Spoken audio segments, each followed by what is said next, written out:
Please اس کہانی کو بیوی کے بغیر ہرگز نہ دیکھیں۔ بچوں کو سلا کر اس ویڈیو کو دیکھیں۔ میرا نام اریبہ ہے۔ میں اپنے بابا اور اماں کی اکلوتی بیٹی ہوں۔ ہمارا تعلق غریب گھرانے سے ہے۔ میرا ایک بڑا بھائی بھی ہے جو مجھ سے 5 سال بڑا ہے۔ میرا بھائی بہت محنت کرنے والا اور حساس طبیعت کا مالک تھا۔ ماں باپ کے ساتھ وہ بھی میرا ہر طرح سے خیال رکھتا، مگر ہماری غربت مجھے پڑھنے کی اجازت دیتی ہی نہ تھی۔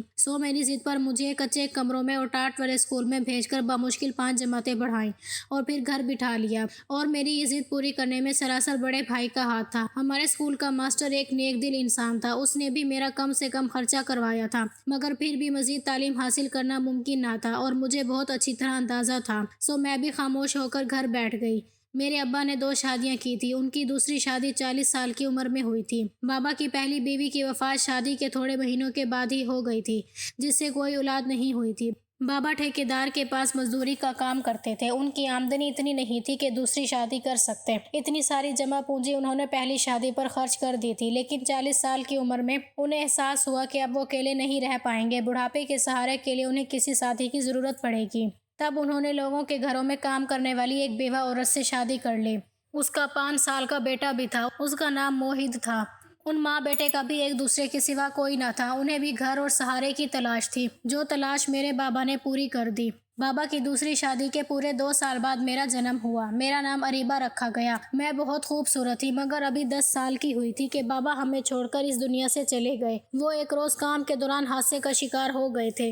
ابا کے جانے کے بعد ہماری زندگی بہت مشکل ہو گئی۔ امی دل کی مریضہ بن کر بستر سے لگ گئی تھیں، اور گھر چلانے کے لیے میں نے بھی دواؤں کی ایک چھوٹی سی فیکٹری میں کام کرنا شروع کر دیا، جو گھر کے قریب ہی واقع تھی۔ موہد بھائی ابا کے ساتھ ہی کام کرتے تھے، جو انہوں نے بعد میں بھی جاری رکھا۔ یوں ہم غریبوں کی زندگی کا سفر جاری تھا۔ ایک روز میں فیکٹری میں فارغ ہو کر ماں کی دوا لینے میڈیکل اسٹور تک جا رہی تھی کہ ایک بڑی سی کار میرے ساتھ چلنے لگی۔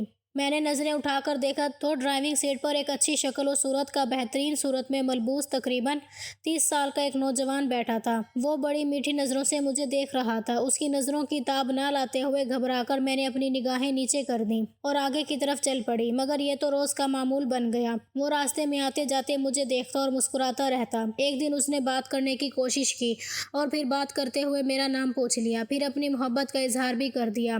کسی اجنبی کے اظہار محبت پر میں گڑبڑا سی گئی اور پسینے پسینہ ہو گئی۔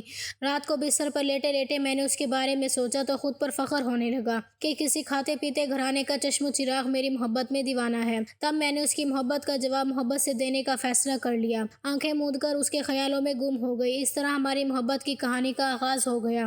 رفتہ رفتہ وہ میرے دل میں اترتا چلا گیا۔ اب یوں ہوتا کہ اسے کبھی آنے میں دیر ہو جاتی تو میں تڑپ کر رہ جاتی۔ میرا من اب اس کے سوا کسی شے میں نہیں لگتا تھا، حالانکہ میں جانتی تھی کہ حیثیت میں وہ آسمان ہے اور میں زمین۔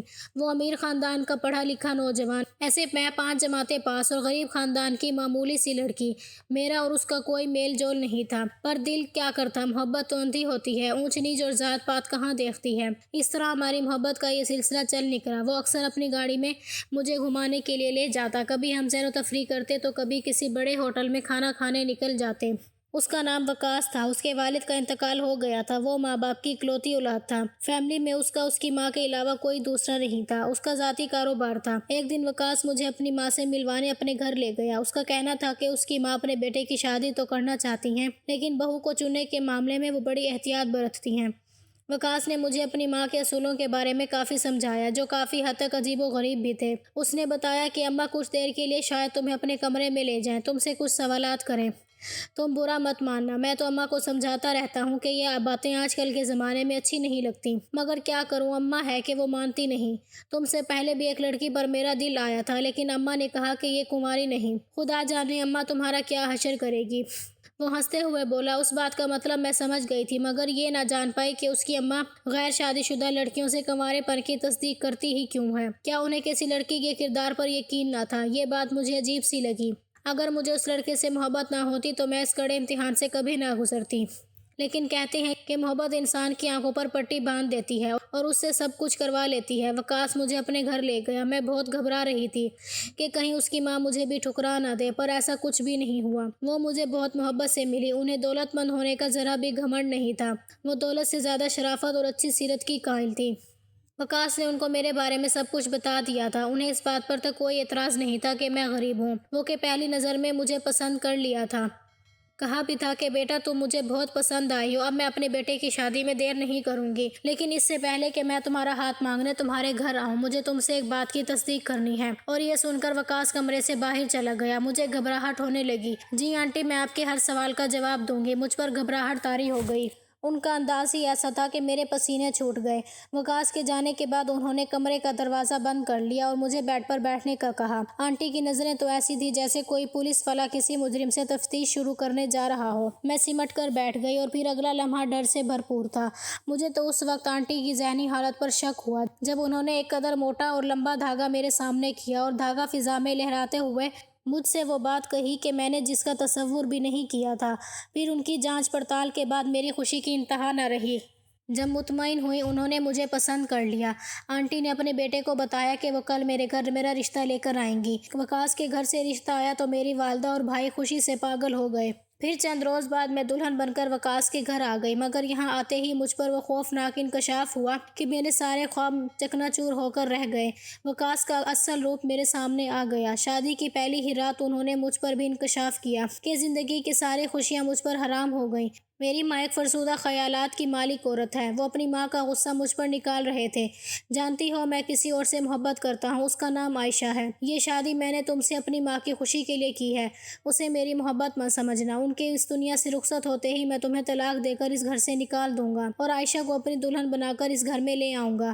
تم اس گھر میں اس وقت تک رہ سکتی ہو جب تک میری ماں زندہ ہے۔ یہ بات تو وقاص سے پوچھنا ہی بھول گئی تھی کہ ان کی پہلی بیوی کو ان کی ماں جی نے تسلیم کیوں نہ کیا۔ وہ عائشہ سے بے حد محبت کرتے تھے، اسی سے شادی کرنا چاہتے تھے، پر ان کی ماں کسی صورت بھی ایسی لڑکی کو گھر کی بہو بنانے پر تیار نہ تھی جس کا کردار پاکیزہ نہ ہو۔ اب تو یہ بعد میں جا کر راز کھلا کہ وقاص کی ماں کا اس طریقے کا مطلب کیا تھا۔ بہرحال مجھے اتنا معلوم ہو گیا تھا کہ وقاص نے میرا انتخاب اس لیے کیا تھا کیونکہ میری جیسی ایک سادہ سی لڑکی ان کی ماں کی پسند تھی۔ دوسرا، ہم غریب تھے، مجھے طلاق دینے یا کسی زیادتی کے کرنے پر ہم غریب ان کا کچھ نہیں بگاڑ سکتے تھے۔ ہماری حیثیت ان امیر زادوں کے آگے کچھ بھی نہیں تھی جو ان کے خلاف آواز اٹھاتے۔ انہوں نے مجھے یہ بھی دھمکی دی کہ اگر اس بات کا میرے گھر والوں کو پتہ چلا یا کسی اور کو تو وہ مجھے جان سے مار ڈالیں گے۔ بھلا میں یہ سب کس کو بتاتی؟ اپنی بیمار ماں کو بتاتی یا پھر اس کی نیک سیرت ماں کو جس کی سانسیں کبھی بھی تھم سکتی تھیں؟ میں دنیا کے سامنے وقاص کی بیوی بنی پھرتی، پر اندر ہی اندر میرا دل خون کے آنسو روتا۔ میں سارا دن ان کی ماں کے ساتھ گزارتی، حالانکہ انہوں نے میرے کردار پر زیادہ یقین نہیں کیا تھا، مگر میں ان کی خدمت کرتی، ادھر ادھر کی باتیں کر کے ان کا دل بہلاتی، بدلے میں مجھے اپنی محبت اور ڈھیر ساری دعائیں دیتی اور اکثر کہتی کہ ان سے ضرور ایسی کوئی نیکی ہوئی ہے جس کا صلہ خدا نے انہیں میرے روپ میں دیا ہے، لیکن وہ نہیں جانتی تھیں کہ میں ان کے اس امتحان کی وجہ سے کس اذیت میں مبتلا تھی۔ وقاص اپنی ماں کے سامنے مجھ سے میٹھی میٹھی باتیں کرتے تھے، میرے لیے طرح طرح کے تحفے لاتے، لیکن اکثر کسی نہ کسی پارک میں چھوڑ کر خود عائشہ کے پاس چلے جاتے۔ بیوی ہونے کے باوجود انہوں نے مجھے کبھی نہیں چھوا۔ وہ بیڈ پر سوتے اور مجھے صوفے پر سونا پڑتا۔ انہوں نے مجھ سے پیار نہیں کیا، پیار کا ڈرامہ کیا تھا، لیکن میں نے تو ان سے محبت کی تھی۔ مجھے ان کے اس رویے پر تکلیف ہوتی۔ دن اسی اذیت میں گزرتے رہے۔ میری شادی کو سال بھر ہو گیا۔ وقاص کی ماں کو ہمارے بچے کی فکر ہونے لگی۔ وہ ہر بار وقاص اور مجھ سے بچے کے بارے میں بات کرتی۔